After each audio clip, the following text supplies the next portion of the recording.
Nah, saat ini Sastro Jendro Hayuningrat, sabda terbentang di alam niskala, memerintahkan manusia di muka bumi untuk inna lillahi wa inna ilaihi rajiun. Semua berasal dari Allah, kembali kepada Allah. Sangkan paraning dumadi, kembali ke wiwitan, kembali kepada leluhur. Dan itu semangat Mi'raj Rasulullah ketika menapaki langit Sabtuju, dijaga oleh para leluhur Muhammad Rasulullah, yaitu Nabi Adam, Nabi Isa, Nabi Yusuf, Nabi Idris, Nabi Harun, Musa, dan sampai Ibrahim. Artinya itu adalah leluhur orang Arab yang harus diingat oleh bangsa Arab. Rasulullah meneladani itu, sehingga jangan harap sampai kepada Tuhan kalau kita tidak menghormati dan melewati leluhur. Sampai ketika Muslim mampu memahami ajaran Muhammad, wahyu dari Tuhan sudah turun kepada Muhammad. Kembalilah kepada agama yang lurus, agama Ibrahim. Ibrahim adalah Abraham, Brahman. Dan Muhammad adalah Nur Muhammad, Nur Ahmad adalah Atman.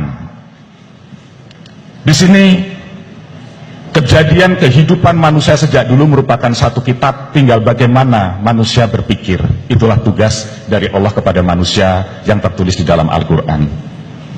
Tugas manusia untuk berpikir, karena Allah sudah memberikan kita mata untuk mampu melihat, memberikan telinga untuk mampu mendengar, dan memberikan hati untuk mampu merasakan. Sehingga dengan harapan besar saya, jangan hanya diserap dengan akal pikiran. Sisi spiritual hanya bisa dirasakan. Menyambung tentang setelah berdiri Candi Narayana, kami mendapatkan petunjuk untuk pertama kalinya, datanglah ke Bayan. Ada apa dengan Bayan?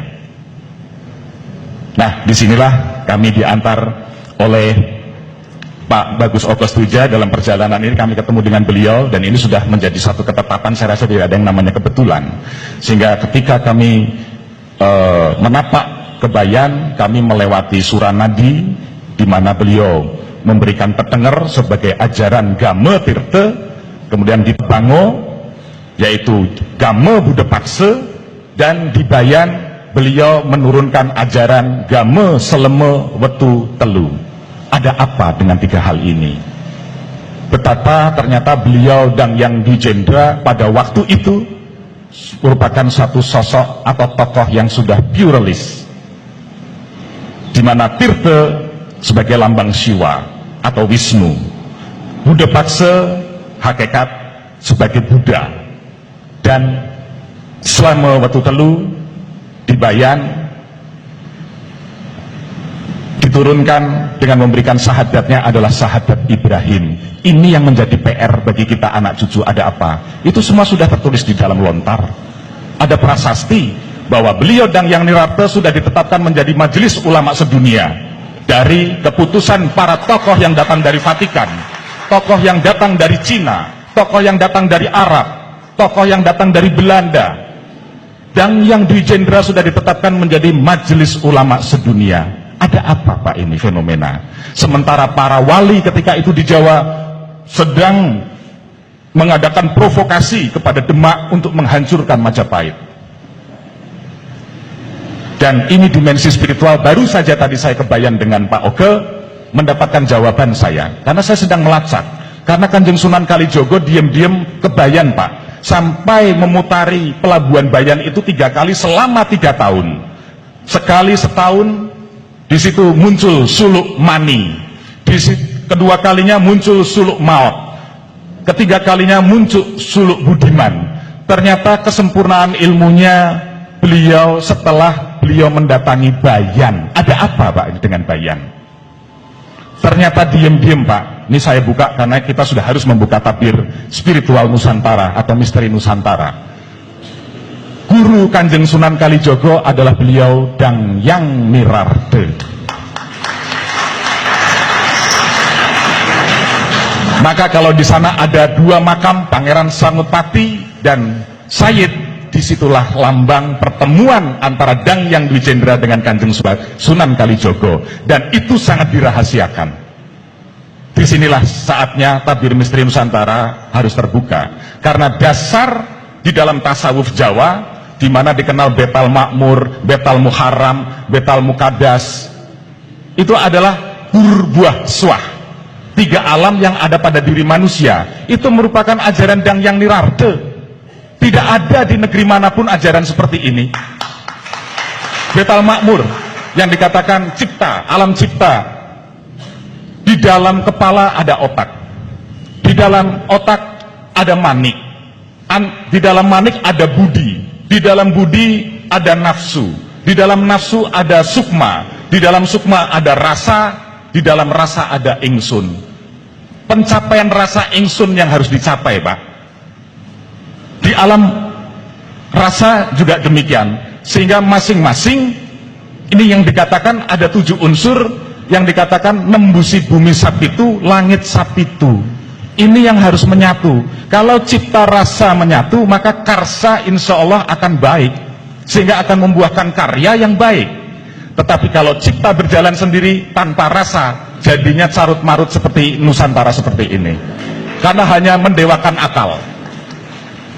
Saya juga anak sekolahan, Pak. Jadi selama berjalan ini ternyata tidak gampang saya membuang ilmu pengetahuan, karena semua harus kosong. Selama otak kita terjebak, terjerat, terikat kepada dalil dan dogma, kita tidak akan mencapai sisi spiritualitas. Omong kosong itu.